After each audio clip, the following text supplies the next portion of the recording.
Angélus, c'est un nom qui se prononce dans toutes les langues, dans le monde entier. Donc c'est magnifique, puis c'est toute une symbolique par rapport au monde du vin et par rapport à notre culture et notre philosophie. J'incarne personnellement la 7e génération, donc c'est une grande et belle histoire de famille.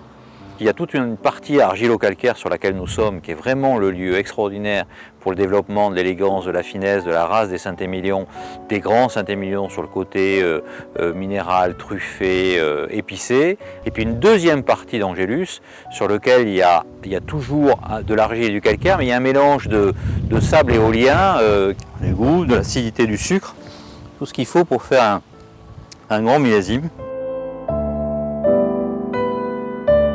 Au travers de cette alchimie fantastique que sont ces 2 années d'élevage sous bois, parce qu'ici l'élevage est long et dans un lieu dans lequel il y a une forme de magie, une espèce de sérénité, ce calme, penser qu'à chaque instant le vin qui est dans ces tonneaux, dans ces barriques vieillit, c'est l'harmonie, c'est l'élégance, c'est l'intégration de tous ces tanins.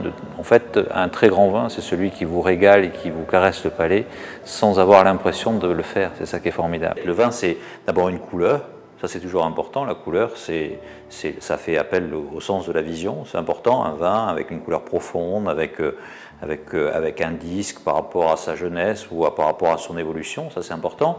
Puis toute la palette aromatique, parce que la palette aromatique, c'est extraordinaire et c'est ce qui fait la différence aussi. On parlait des grands vins et des bons vins. Dans les grands vins, il y a une palette aromatique où on va des épices, avec des épices très larges, aux fruits dans lesquels on a encore des fruits noirs, avec cette sensation un peu mentholée qu'on a particulièrement dans les vins d'Angélus grâce au Cabernet Franc, et puis ce côté un peu truffé qui naît au fur et à mesure. J'ai parlé beaucoup d'harmonie tout à l'heure parce que c'est vrai qu'un vin quel qu'il soit jeune, qu'il soit moins jeune, il doit caresser le palais, il doit charmer le palais, il doit entraîner à aller vers l'esprit, c'est ça la culture.